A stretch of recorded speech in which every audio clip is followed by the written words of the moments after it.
You are worthless. You're simply just a cog in some great machine, told that if you simply just contribute to the greater whole, maybe you'll be worth something someday. No one in your family appreciates you, your coworkers belittle and talk down to you, and you will not be given what you feel you've earned. And that rage you feel, that defiance toward the world telling you from all fronts that you're nothing, letting a single person see that rage, more often than not, makes things infinitely worse. That being said, if given the chance to, and maybe even encouraged, wouldn't you just want to go apeshit? Get down! What do you want to get again? What do you want to now become? Scream out! Live out! You will become so strong now! This is not very easy way! This is not very different world! Come back! Take back! You can still keep fighting now! Kengan Ashura was a digital-first shonen battle manga published through Ura Sunday Comics and the Manga One app from 2012 to 2018. Written, drawn, and edited by the trio of Yabuko Sandrovich, Doraemon, and Kobayashi Sho, respectively, Kengan Ashura is a martial arts manga about 56-year-old salaryman Yamashita Kazuo. Working at the same desk job he's had since he first graduated college at Nogi Publishing, a subsidiary of the conglomerate Nogi Group, solely to support his shut-in eldest son and high school dropout youngest son, Yamashita Kazuo's midlife crisis is interrupted by him literally stumbling upon a back-alley grudge match between two intimidating fighters. After the smaller of the two wins the fight and scares Yamashita Kazuo with the prospect of violence, Kazi's, as I will occasionally call Yamashita Kazuo, survival instincts kicked in.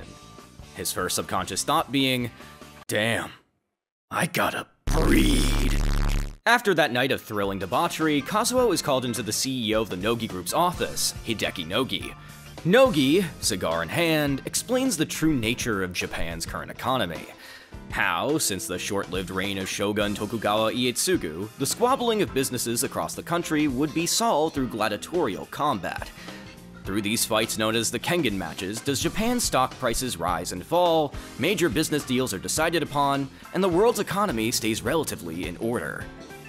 Relatively. The reason why Hideki Nogi tells Yamashita Kazuo this is simple. He wants Kazuo to represent the Nogi Group. Not as a fighter, oh no, even Nogi isn't blind, simply to handle the coaching and fighting management. And the fighter he's managing just so happens to be the same man from the alley the night prior. So, Yamashita Kazuo and the mysterious martial artist known as Tokita Oma are thrust into a world of high-stakes business deals and deep-seated vendettas. Everything leading up to the event that will change the Kengan Association forever. The Kengan Annihilation Tournament. I love Nestle Crunch. Let's stop beating around the bush. You're reading this series because you want to see some pretty dope fights, right? It's a shonen manga that takes place primarily in a tournament. You're going in expecting some shit to pop off, and if it happens to have some artistic merit beyond that, that's a bonus. So, how are the fights? Pretty good. Given Sandrovich and editor Kobayashi Sho's martial arts experience, coupled with Doraemon's desire to learn more about different fighting styles for the manga, there's some passion for the core of martial arts underneath the exaggerated logic.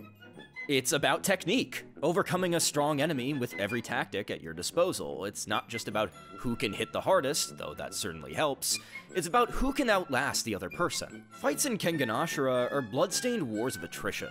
Fighters are lacerated, poisoned, maimed, gored, and even tortured over the course of their matches by opponents willing to do anything to win.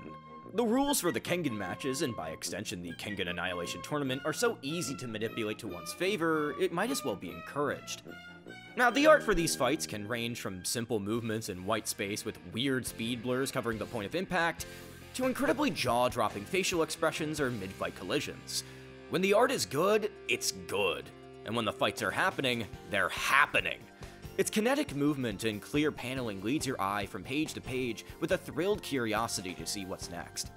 Though the fights aren't just pure spectacle, given this is both a tournament fighter manga as well as a shonen with a definitive shonen protagonist, Fights are used to not only progress its story in exciting and unexpected ways, but also punctuate key moments in various character arcs.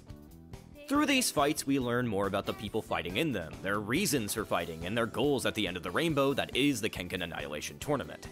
Fights may be interrupted for a flashback of some kind to tell you the comic book origin of these fighters, but how these flashbacks and character moments are implemented are appropriate and adds to the overall storytelling within the fight. There's enough of a back and forth in most matches we see that give at least an inkling as to what these guys are all about, and the more fights we see some characters in, the more we see their tactics and general character change. Our lead especially in this case matures, and it's reflected in his tactics during some incredibly intense fights. And speaking of tactics, let's not forget why these fights are happening in the first place. The global conspiracy of Japan's economy that these gladiators are willingly taking part in, where men worth millions of dollars bet brick-and-mortar locations or company stock prices for greater control over the world's commerce. We see these little spats happen before, during, and even after some fights. The mind games these men and women of absolute authority play with each other, sometimes to their benefit, sometimes to their detriment. With this great dichotomy between Succession-style corporate climbing and underground blood-filled death matches, Kengan Ashura finds a way to keep you engaged at every turn. Every fight doing something new and giving you someone worthwhile to root for. Fights happen in Kengan Ashura, but fights happen for justifiable reasons, and those reasons are reflected best in...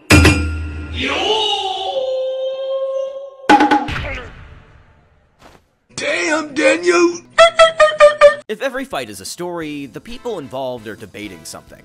Whether it be their dedication to a martial art, their reasons for fighting period, or even something as simple as proving their dominance in a typical dick-measuring contest fashion. Each fight carries some weight in Kengan Ashura. That's because the cast, although cartoonishly large, are distinct enough from one another that their clashes feel enticing to the reader.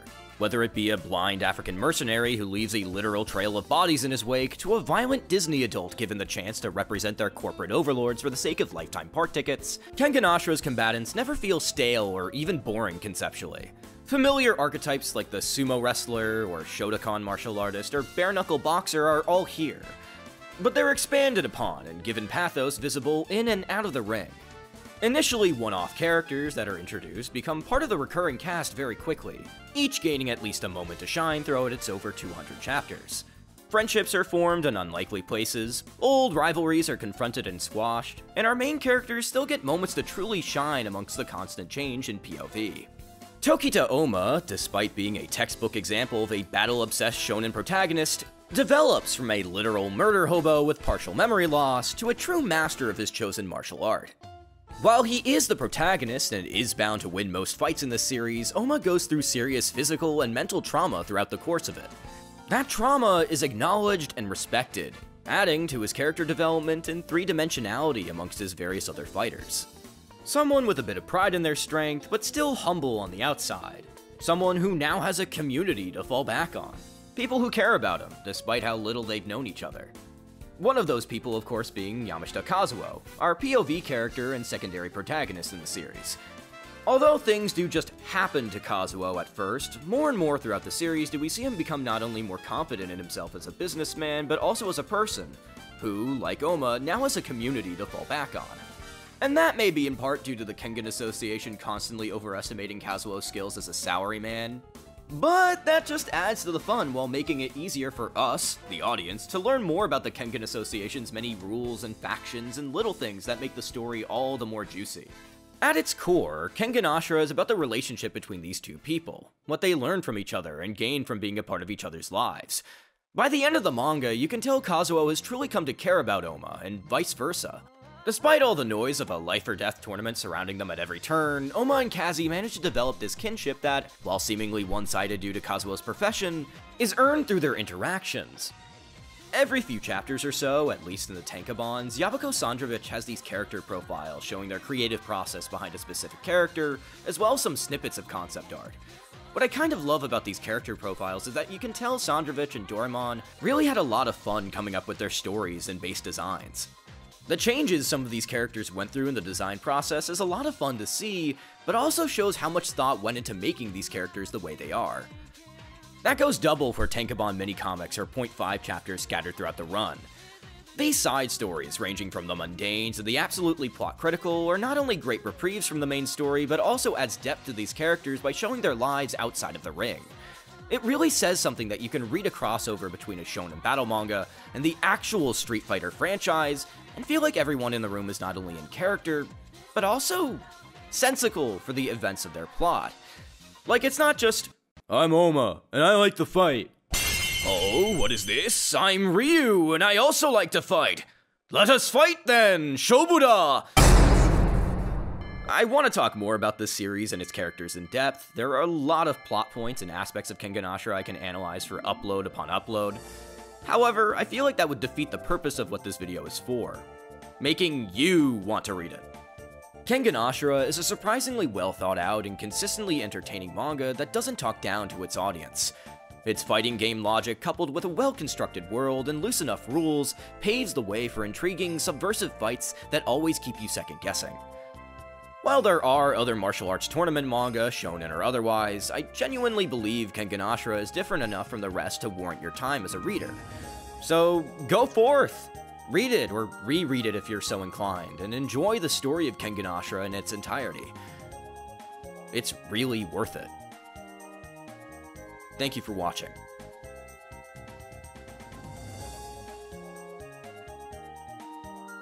Oh, you think I forgot? Oh no. That will come when it's ready.